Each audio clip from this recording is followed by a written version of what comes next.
Assalamualaikum dan salam Sarawakku sayang. Bersama saya Hafizah Munirah Maharap. Tumpuan berita. Kerajaan Sarawak komited untuk menyasarkan pendapatan petani di negeri ini meningkat kepada RM6,000 sebulan menjelang tahun 2030. Menteri Pemodenan Pertanian dan Pembangunan Wilayah Sarawak, Datuk Seri Dr. Stephen Rundi Utom berkata, bagaimanapun sasaran ini memerlukan proses untuk merealisasikannya. Kalau dia sebut kita modal untuk proses sudah kita makan kerja yang bertentu yang modern. Ini kita how to apply nawak ngatur ya modernization, mechanization kena mesin kena cara baru, kena perlu kena bakar, kena tu kita yang kerja nawak.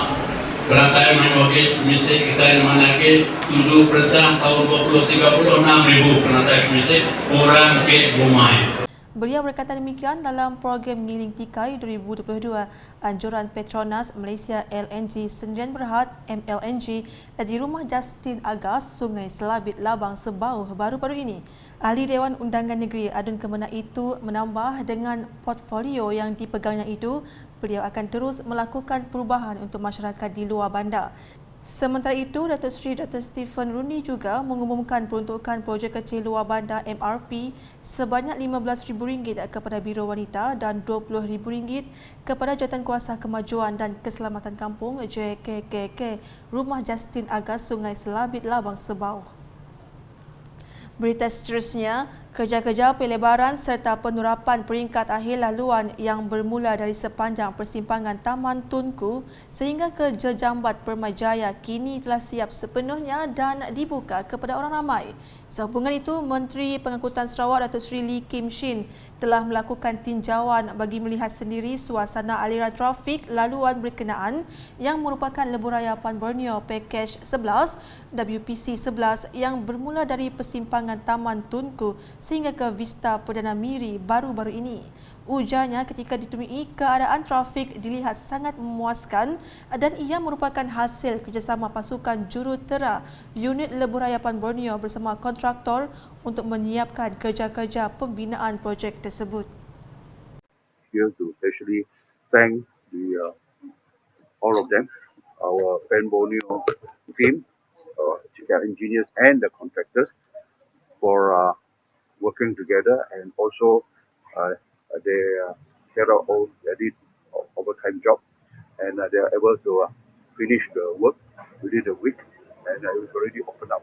Yeah, and that helped to resolve the traffic problem at these two junctions, the airport junction, and also the traffic down there. So now the whole road is open up already from all the way from Pumayaya to airport. Now it's all dual carriageway all along. Yeah? So the traffic flow has been much better. The congestion is very minimum now. Dalam pada itu, beliau turut mendedahkan projek pembinaan lampu isyarat baru di persimpangan Vista Perdana dan juga perkilangan Eastwood Valley akan dimulakan pada bulan ini. Katanya projek berkenaan akan melancarkan lalu lintas selain memudahkan pemandu untuk melakukan pusingan U di kawasan terbabit. Di Seri Aman pula, Timbalan Menteri Pendidikan, Inovasi dan Pembangunan Bakat Sarawak II merangkap Ahli Dewan Undangan Negeri Adun Si Manggang, Dr. Francis Hardan Hollis telah melakukan lawatan tapak bagi Pesta Benak 2022 bersama Jawatankuasa Indo. Dalam lawatan baru-baru ini, beliau mengambil maklum mengenai susun atur pentas dan setiap ketetapan yang dicadang menerusi taklimat yang disampai oleh pihak Jabatan Kerja Raya JKR bahagian Seri Aman. Katanya meskipun masih mengekalkan kedudukan pentas utama seperti sebelum ini, namun Pesta Benak kali ini akan menampilkan wajah dan suasana baru dengan keindahan tebingan Sungai Seri Aman yang telah dinaik taraf.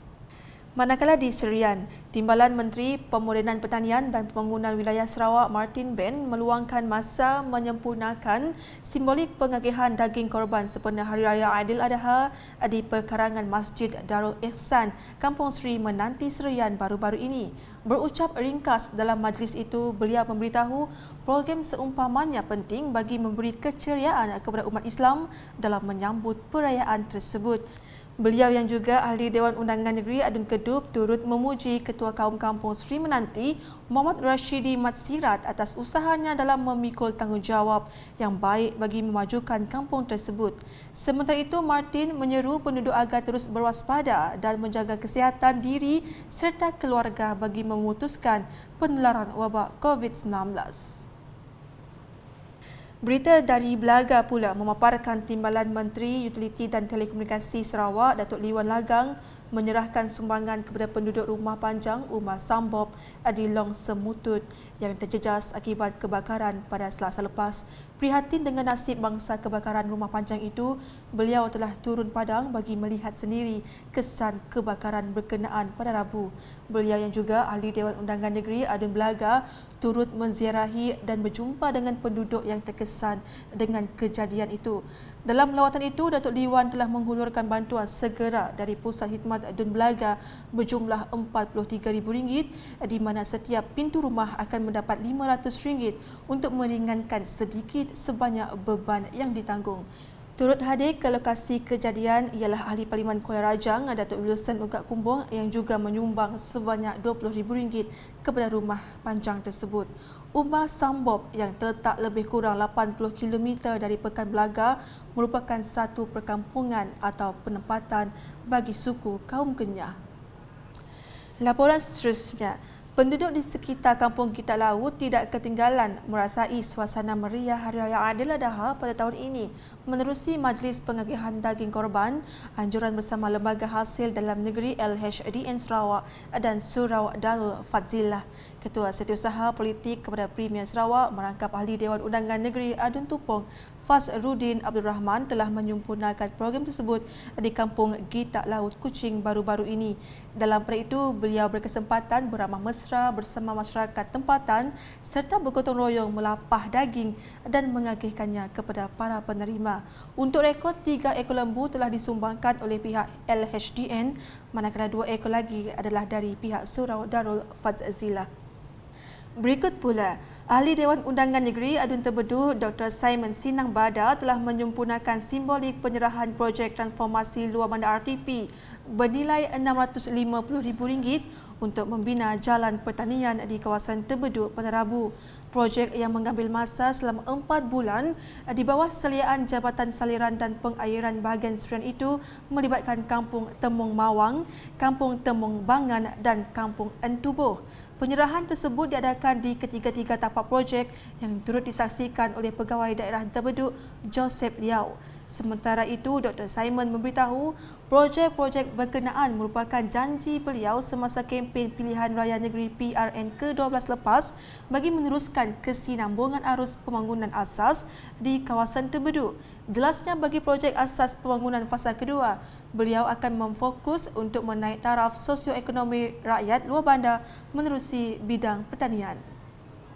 Sekian edisi malam bersama saya Fiza Munirah. Berita lebih lanjut boleh didapati di semua platform media sosial UKAS termasuk portal ukas.sarawak.gov.my dan UKAS Channel di YouTube. Orang ramai dinasihatkan untuk mengambil langkah pencegahan dan mengamal kebersihan bagi mengelakkan jangkitan COVID-19. #menyebar fakta. Salam UKAS.